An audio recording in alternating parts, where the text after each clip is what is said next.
ماہ رمضان کے 13ویں دن کی دعا۔ اعوذ باللہ من الشیطان الرجیم، بسم اللہ الرحمن الرحیم۔ اللہم طہرنی فیہ من الدنس والاکسار وصبرنی فیہ علی کائنات الاقدار ووفقنی فیہ للتقی وصحبۃ الابرار بعونک یا قرۃ عین المساکین۔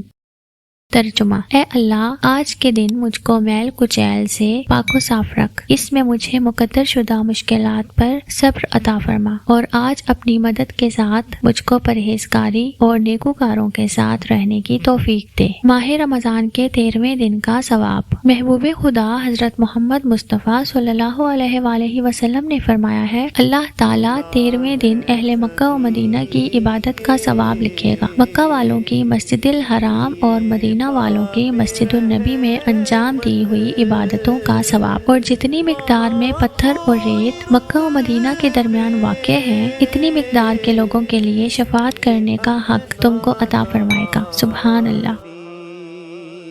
مرادوں سے دامن